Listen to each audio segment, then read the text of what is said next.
Hall of Heroes celebration right here in Greenwood. I tell you what, I was very privileged to be there yesterday, so glad I got to go and saw a lot of people I know right there at the Hall of Heroes ceremony over there at Lander University in the Josephine B. Abney Cultural Center.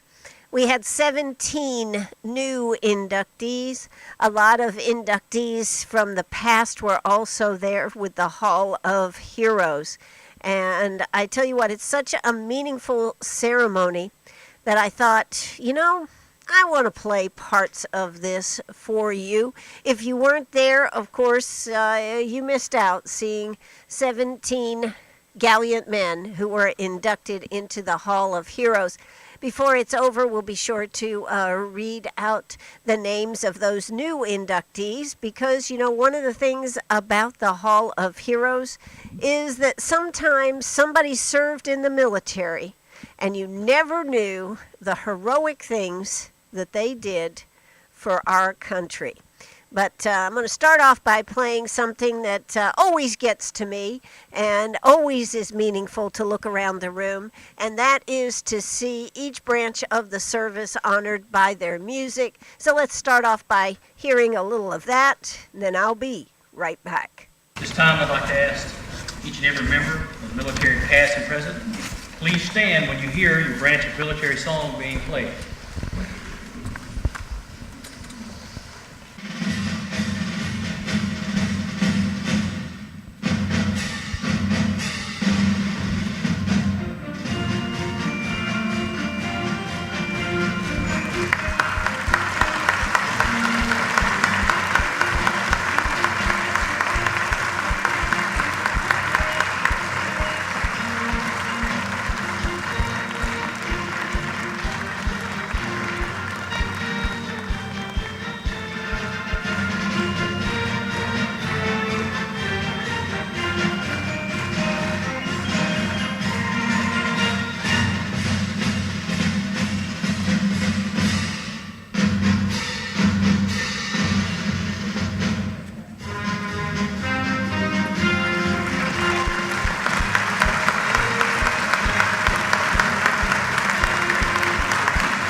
Ah, that's right. There is something about hearing all those military branches songs that just kind of gives you chills, doesn't it? Particularly when you see all the different branches standing there honoring each other. Well, that was the beginning of it, and of course we had national anthem. They had Carrie Bolt was introducing many people. They talked about the Hall of Heroes pavers that are going to be out front and their vision for the future on how the front of the Veterans Building is going to look right there. The old library, boy, it's going to be a changing, folks. So they talked about that. They're going to have pavers, I believe it is, anywhere from $150 up to about $750, which you'll be able to purchase in memorial for a loved one. Plus, they're going to have a lot of other things like benches and whatnot that one can purchase too. So if you're interested in that, you really ought to go by the Veterans Administration there and see the mock-up that they have and let them know what you'd be interested in purchasing. So they are now capable of doing that since the Hall of Heroes is a nonprofit corporation now. They can now take in those donations to be able to set up for those pavers. They're actually made out of granite. Very, very nice. So they talked about what was going to happen with the Hall of Heroes, and of course they also talked about how they have redone with the Hall of Heroes Museum that is there. There's so many aspects to that building. Just Carrie Bolt was very gracious in giving out a lot of kudos for a lot of people that work very, very hard to make this all come together. We come back, we're going to hear a introduction of General Goff, and then also the introduction for Barry Ramey, who was Major Barry Ramey, who actually gave the keynote address for this. We're only going to hear parts of it because I just thought we'd just close and talk about a few of the aspects of this, and hope that if you didn't have it on your calendar this year, if you missed it this year, that you will put it on your calendar for another year. But right now, let's hear a quick word from our sponsors, and we'll be right back. Oh, that's right back here. I'm Ann Eller, 86, 87 degrees out there. Going to cool down to 67 degrees. Isn't that nice? Yes, it is. But we're talking about the Hall of Heroes ceremony that I was privileged to be at yesterday. One of the things that always seems to be part of these ceremonies is the POW ceremony that the Ladies Auxiliary for VFW Post 8131 performed. And I don't know if you've actually ever heard this. You may not have ever heard this ceremony, or it may have been a long time since you've heard it. But you know, our POWs, I think I heard Sandra Johnson say there's something like 80,000 still missing POWs, missing in action, don't know what happened to them, Americans out there in the world. So when you put it in that context, this really is very, very meaningful. So let's hear the POW ceremony that they did yesterday. Of course, it's very meaningful if you can see it in person, but I think it'll mean just as much to you when you see that the only thing on the stage is one chair, one round table, and a white tablecloth on that table. Let's take a listen. This time I'd like to introduce Ms. Sandra Johnston. She is the president of the Ladies Auxiliary of Veterans of Foreign Wars, Post 8131. She and her crew will do a tribute to the nation's prisoners of war and missing in action. Ms. Johnson. Thank you, Mr. Bolt. Honored veterans, distinguished guests, comrades and sisters, families and friends. It is an honor and a privilege for the Ladies Auxiliary to the Veterans of Foreign Wars, Greenwood Post 8131, to be here today. to help commemorate the 3rd anniversary of the Veterans Hall of Heroes. I'd like to introduce my crew, as Mr. Bolt kindly refers to them. Senior Vice President, Irene Price. Junior Vice President, Linda Bell. Youth Activities Chairman, Susan Murphy. Legislative Chairman, Mary Monarch. Chaplain, Cindy Peak. Buddy Poppy Chairman, Nina Jean Williams. In 1971, while the Vietnam War was still being fought, Mary Hoff, the wife of a service member missing in action, recognized the need for a symbol for the United States POW MIAs, some of whom had been held captive for as many as 7 years. These ones referred to as POWs, or prisoners of war, and MIAs, missing in action, we call brothers and sisters. The flag was designed by Newt Heisley, a veteran and commercial artist, and features a white disc against a field of black.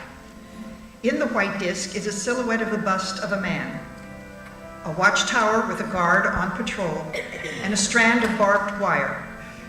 Above the disc are the white letters POW and MIA, framing a white 5-pointed star. Below the disc is a black and white wreath, and below the wreath is the white motto, "You are not forgotten." The flag is not one that represents an individual state, branch of the service, or select group. It is the flag that calls to mind the plight of those Americans who have sacrificed their own freedom to preserve liberty for all of us. Its presence serves to remind us that while we enjoy the privilege of freedom, somewhere there are soldiers who have not been accounted for and may in fact be held against their will by the enemies of freedom. Those who have served and those currently serving in branches of our United States military are ever mindful of the sweetness of enduring peace has always been tainted by the bitterness of personal sacrifice. We are compelled then to never forget that while we enjoy our daily pleasures, there are others who have endured and may still be enduring the agonies of pain, deprivation, or imprisonment. These brave men and women answer our nation's call and serve the cause of freedom. So then, this table you see before you is a very special way of symbolizing the fact that some members of our armed forces are still missing from our ranks and unable to be with their loved ones and families. Today, we join together to pay our humble tribute to them and bear witness to their continued absence. I call to your attention this table set for one, which symbolizes the frailty of one prisoner alone against his or her oppressors, and representing all Americans still missing from each of the 5 services: Army, Navy, Marine Corps, Air Force, Coast Guard, as well as civilians. The small table is set for one, symbolizing the frailty of one prisoner alone against his or her oppressors, and representing all Americans still missing from our ranks. The table is round, showing our everlasting concern for our men and women still missing. The tablecloth is white, symbolizing the purity of their motives when answering the call to duty. A single red rose reminds us of the life of each of the missing and their loved ones and friends who keep the faith while seeking answers. The vase is tied with a red ribbon, which is the symbol of our determination to account for our missing and that we continue to search. A slice of lemon on the bread plate reminds us of the bitter fate of those captured or missing in a foreign land. A pinch of salt on the plate symbolizes the tears endured by those missing and their families who seek answers. An inverted glass at the place setting brings to mind the POW or MIA's inability to share in a toast this evening with us as we dine. The candle is reminiscent of the light of hope which lives in our hearts to illuminate their way home, away from their captors into the open arms of a grateful nation. A Holy Bible is placed prominently on the table. The Bible represents the strength gained through faith to sustain those lost from our country, founded as one nation under God. The American flag represents their faithful service to our country and our gratitude to them. The POW/MI flag is the official reminder of all those still missing, and the only flag, except our national flag, which is flown above the White House, United States diplomatic posts, and military installations. Last of all is an empty chair, as though waiting for someone. The empty chair symbolizes that although these ones we recognize now are missing, they are not forgotten. Last month, the Defense POW/MIA Office announced the identification of remains belonging to 5 American servicemen who had been missing in action since World War II and Korea. Today, more than 83,000 Americans are still missing from World War II, the Korean War, the Veteran War, Vietnam War, the Gulf War. Please bow your heads in prayer. We lift up our prayers to the Supreme Commander, God Almighty, that all our comrades will soon be back within our ranks. Let us remember and never forget their sacrifices. May God forever watch over them and protect them and their families, and may each of us live our lives worthy of their sacrifice in the way that we love and serve. In God we trust, and in his name we pray. Amen. Well, that was Sandra Johnson and the crew of the Greenwood Ladies Auxiliary, Veterans of Foreign War Ladies Auxiliary, VFW Post 8131. Sandra works tirelessly and has really worked very, very hard. Their organization is getting bigger and bigger, and if you are the wife or daughter or relative of a veteran, they would love to have you come and be part of their group.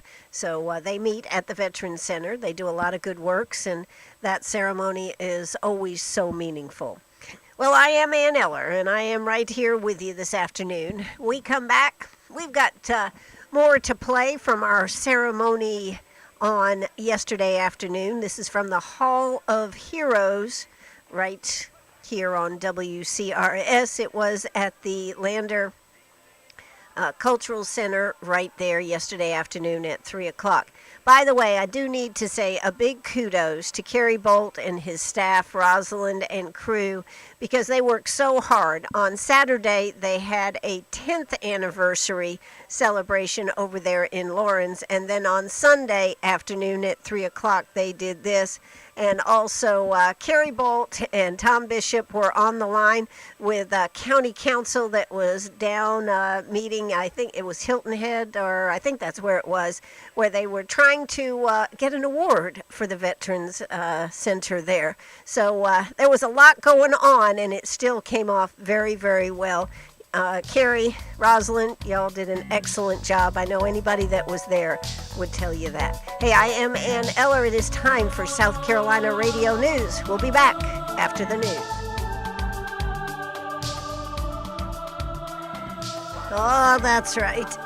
Craggy voice Ann Eller is here with you this afternoon. I've been doing a lot of talking today, but anyways, glad to be here with you. Glad to be sharing the Hall of Heroes yesterday. I tell you what, it was a awesome experience. It always, I don't know, somewhere in there, I think everybody at that ceremony must have shed a tear or two, because there's something that's special for everybody at that ceremony. But now I wanted to play, actually it was the introduction of General Goff. General Goff is General Marie Goff, first female general, and also she She graduated from Lander University, so she has quite a background. In fact, we're looking forward to having her on the show with us. So she said she'd love to come up and be on the show, meet me at the diner. So we'll be doing that very soon, too. I know that would be an interesting conversation. How is it to be a general and be female? Yes. Well, anyways, let's go ahead and listen to this. It's also the introduction of our keynote speaker, who was Major Barry Ramey. And we actually sat next to his daughter, who was a sophomore in high school. And boy, she was proud. She pointed out when we sat down next to her, that's my dad. He's the speaker. And so we enjoyed sitting next to her, and she couldn't have been prouder of her dad giving the speech. But we don't have all the speech, but we are going to play a little bit of this introduction. Kind of fun. I hope you enjoy it. And as always, with the sadness, there's a little humor too. So here you go. General Goff, I've always wanted to say this. General Goff, post. I just wanted to say that it's an honor for me to be here today on behalf of Major General Livingston, the Adjutant General of the South Carolina National Guard. And I always, for the past 4 years, I've gone about and talked about the amazing things that our service members and their families have done in the past 11 years of war. And some of the things that we're doing now in the National Guard is that we were wanting to make sure that those service members have employment when they return home. So in our Service Member and Family Care Directorate, we have partnered with the Department of Employment and Workforce and the Governor's Office to launch Operation Palmetto Employment. And since we launched that program, or even before then, a couple of years before then, when we initiated the program from the Guard side, we have reduced the unemployment rate of our service members from over 16% to a little less than 3%. So that's just something amazing that we feel. We're very excited about that, and it's all about the individualized case management that we do, where we match up a service member with not just any job, but a job that matches their skill sets. And we partnered with the industry who want to hire our service members because of the values that they have. So it's an honor for me to be in this room in the presence of so many heroes throughout the wars that we've had, and to be a part of this celebration. But I want to introduce Major Ramey because Major Ramey is the guest speaker today. And I'll tell you that Major Ramey came to my office the other day and he said, "I think we have this backwards." He said, I think I'm supposed to introduce you to speak. And I said, "No, let me tell you something. This is all about the service members, the people who have deployed. We've had over 18,000 service members who've deployed, and they're so amazing, and Major Ramey is one of those. So it's my honor to introduce him. I'll tell you that he's currently working in the Joint Operations Center of the South Carolina National Guard. That's the program that comes under me. And so what he does in there is prepare for domestic operations, where we support law enforcement and other civilian authorities in the event of a natural or man-made disaster. So I'd like to thank our police officers, firefighters, and those people who put their lives in harm's way every day for us as well. And so he does that. He plans those operations. But he graduated from Limestone College with a Bachelor of Arts degree, and he was commissioned at our Palmetto Military Academy. And his awards are so numerous, but he holds the NATO Medal for Service in Kosovo and Afghanistan, Meritorious Service Medal, Global War on Terrorism Medal, and also foreign awards, the ex-Yugoslavia Commemorative Medal for France, and the Balkan Service Medal for Portugal.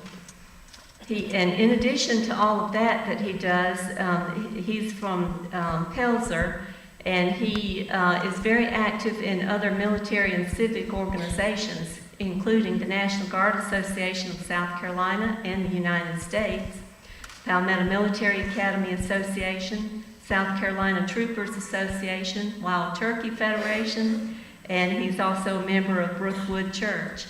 So please welcome Major Barry Raymond.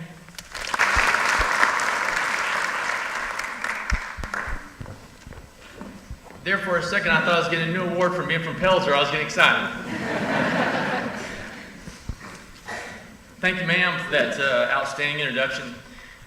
It's true that I was at her office the other day. Essentially, majors don't introduce generals don't introduce majors. It's the opposite way around. So wow, it's tremendous. Y'all saw that. I'd also like to say thank you to you, and also like to recognize your husband, Colonel Retired Eddie Goff, who's also here today. Sir, it's good to see you. Also, before I get started, General Goff, you may or may not know this. I know we've talked about the fact that she's this is her alma mater, but she's also the historical figure. She's the first general officer from South Carolina that is, in fact, a female. So that's quite a compliment.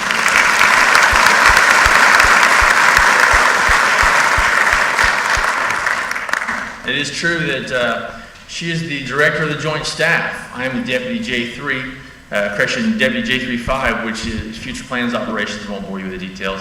My boss is the J35, and then my boss's boss is the J3, or Operations on the Joint Staff. So if you can do that follow that little click, she's my boss's boss's boss.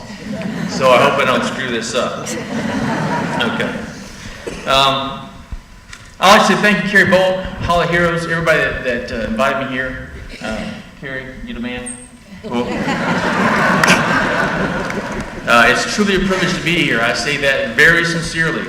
The general is correct. I'm a staff officer. I spend most of my times with maps and charts and on the phone and validating and verifying and doing alternate courses of actions and contingencies. I write orders, I check orders, I review regulations. I am a staff puke. So for me to be able to get out here amongst veterans is awesome for me. I'm an infantry officer by training. So, I'm indoctrinated with close whip to destroy the enemy by firepower and maneuver, and then go ahead and prepare for his counter-assault by overwhelming fire and close combat. You just can't do that every day here, so it's good for me to be in good company. As a consequence of me being an infantry officer, I'm not authorized to use words that are 3 syllables or more, so that'll keep this relatively short. I'd like to start off with a quote from Rick Warren from The Purpose-Driven Life, and I'll come back to it. Essentially, he says, life without purpose is just existing. I'll let you think on that for a second. Today, I don't want to talk about myself, because we just don't have that kind of time. Right, Karen? I want to talk about you veterans. You see, because technically I'm not a veteran. I'm still serving. There's lots of definitions of veteran out there, but the federal definition, for example, is any person who has served for any length of time in any branch of the military service. That's the official military definition of veteran. There's several others out there. One I saw is anybody with long working or long periods of experience makes you a veteran. It comes from the Latin word vitus, which means old. I turn 46 tomorrow, so maybe technically I'm a veteran. I don't know.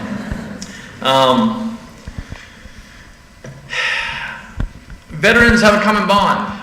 We have a brotherhood, so to speak. You've heard that before, I'm sure. But why? Why is that so? Is it the affiliation with the military service? I mean, there's other organizations out there that have organizations and clubs and that kind of thing. So why this strong brotherhood? Is it always combat? I don't think so. So what's the affiliation? Well, I submit to you that people join the military service for different reasons. And then he went on to discuss the different reasons. One of the things that he said was it was not the food and it was not the pay. He then went on to talk about he highlighted the loyalty of Greek citizen soldiers under Leonidas at the Battle of Thermopylae. He spent a good while talking about comparing it with how that worked out. But essentially, he came down to the fact is when you are shoulder to shoulder, you develop a bond. When you're responsible for the person next to you and the person next to you is responsible for you, you develop a bond. I also thought it was very, very interesting that he said tank guys, tank soldiers, don't associate with infantry soldiers, that it's very tight-knit, specific groups within that group, which I thought was very interesting. So it was a good conversation. Just wanted to play a little bit of it so you could hear it. But right now, let's hear a quick word from our sponsors, and I'll be back to finish up the show. That's right. We're right back here. I'm Ann Eller, Sharp Facets Gallery. I wanted to go over the list of inductees into the Hall of Heroes 2014. Some were there, some were minus. They had either already died or they were killed in action. So let me just read you the list here. PFC William Othello Adams Jr., USMC Vietnam, killed in action. Seaman Lester James Spry Jr., USN World War II, he had died. CPL James Blair, USMC Vietnam. CPL Harry Cowan, USA Korea, and he had died. PFC Inman James Rowland Sr., USMC and World War II. Major Dennis Edward Sullivan, USA, Korea, and Vietnam. SSG Clyde Thomas Miller, USA, Vietnam. Sergeant Thomas H. Cobb, USMC, World War II. SFC Alvin Connell, USA, U.S. Air Force, World War II and Korea. CMC Fred Malone, U.S. Air Force, USN, Korea, and Vietnam. I personally know Fred Malone. What a great guy. Sergeant James Edward Lawton, USMC, Vietnam. Sergeant James Wayne Bell, U.S. Air Force, Vietnam. Sergeant John Willis Fuller, Jr., USA, Desert Storm. He had already died. Private John H. Rogers, USA, World War II. He had died. And then we get to Sergeant Eric Andrew Pfeiffer, USA, Afghanistan, killed in action. Many of you may remember me talking about after the ceremony that was held at the library for Sergeant Eric Andrew Pfeiffer. His parents accepted his award in his honor, and this is when you know that a ceremony means so much to so many different people in so many different ways. Carrie Bolt was reading all the information about each one, and he got to Sergeant Eric Andrew Pfeiffer, and he said, I just can't do it. So we asked Mike Pitts to come up and read the information about him. His parents were there. His dad had actually pinned him when he was in the service. He was retired military, of course, and it was a very moving time for them. And we get to Sergeant Thomas B. Brooks, USMA, World War II. He also had died. And Captain George M. Hudson, Jr., USA, World War II. Now, this was the last award for the day. And it was most meaningful because he didn't know that he was going to get the Purple Heart that he had never gotten. So he was totally surprised. Now, He is 90, I think he's 97, and he received the Bronze Star, the U.S. military's fourth highest award, 70 years after his action at the Hall of Heroes. And he had been injured, and somehow when he was in the hospital, there had been due to a mix-up in some paperwork while he was in the hospital recovering from his injuries, he never got it. So he served in the U.S. Army, landing at Omaha Beach in the Allied invasion of Normandy, wounded during the fighting of the Battle of, I'm not even going to try to say it. He was singled out, though, for fighting during this fighting in and around the devastated town. But he did not get his Bronze Star. So he got it then, and he also received the Purple Heart that was presented with his Bronze Star. So how about that? It was a very awe-inspiring, and you could see the smile that was on his face. This is what I'm telling you. You just never know who walks amongst us, who has done courageous and great things for us and our country, so that we too can enjoy the wonderful things that we have in this country. Sometimes we take them for granted. Sometimes we don't think they're that special, but believe me, they are. I want to go to fast forward to the end of the ceremony, where there is a little video here. It shows a man, 60, 70 years old, sitting at a diner. And a young recruit comes in with his fatigues on, and he asks for a cup of coffee. And he's told, sure. They get him a cup of coffee, and they hand it to him, and he goes, how much? And they say, oh, no charge for you, sir. Well, he thanks them, and he goes over and he sits down in a booth. And as he's sitting in a booth across in another booth at the diner is a 7 or 8 year old young boy with his mom. So he goes over and he thanks the young recruit for his service. And the young boy asks if he can have his picture taken with his hero. All the while, the gentleman that is sitting at the table at the diner is looking down at his forearm, where on his forearm is a tattoo, and tattooed on it is Vietnam. And you know that this gentleman is feeling, it's just not right. It's just not right. Well, a few minutes later in the video, the young boy comes up to the older man who had the tattoo on his arm, and he says, sir, I want to thank you for your service. And the guy looked at him and he goes, oh, thank you. And he sits up a little straighter. And then he says to him, sir, can I have my picture taken with you? The guy sitting over there at the booth, the young recruit with his fatigues on, said, you are the real hero.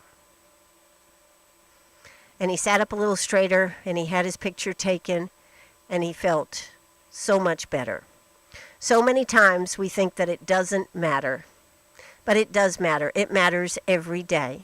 So when you see someone that has the battle scars of battle, when you see someone that is wearing a hat that says Vietnam or World War II or Korea, make sure you thank them, but make sure you keep them in your heart, because they have given and sacrificed so much, and so many times we don't know the heroic things that they have done for us.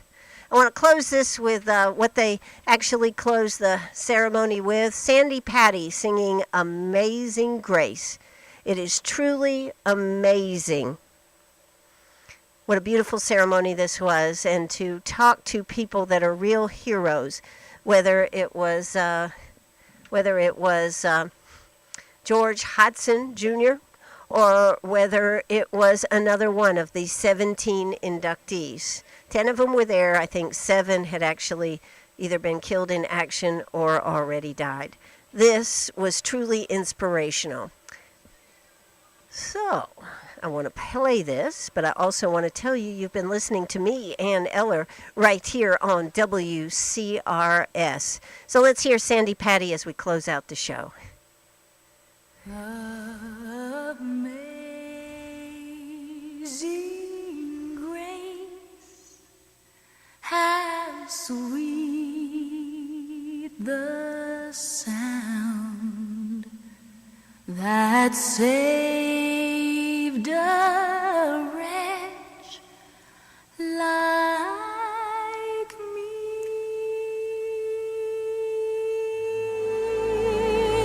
I once was lost, but now am found.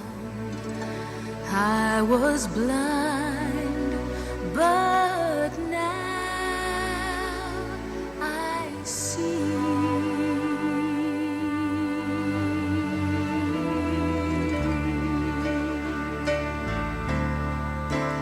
It was grace that taught my heart to fear, and grace my fears relieved.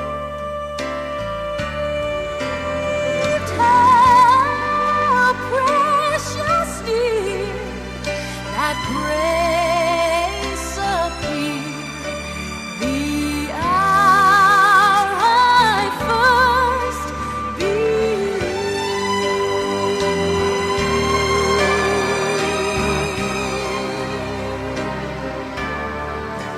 through many dangers, toils, and the snares I have already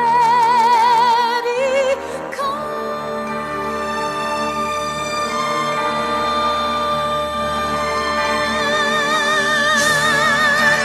'Tis grace that brought me safe thus far, and grace will lead me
I don't know about you, but that sure sends chills up my spine.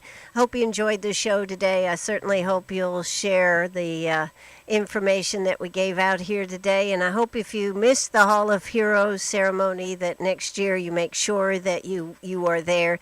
We'll sure be talking about it next year and the year after. I want to say a big thank you again to Kerry Bolt and his staff, Rosalind, and all that worked hard to make this come together. You did an awesome job.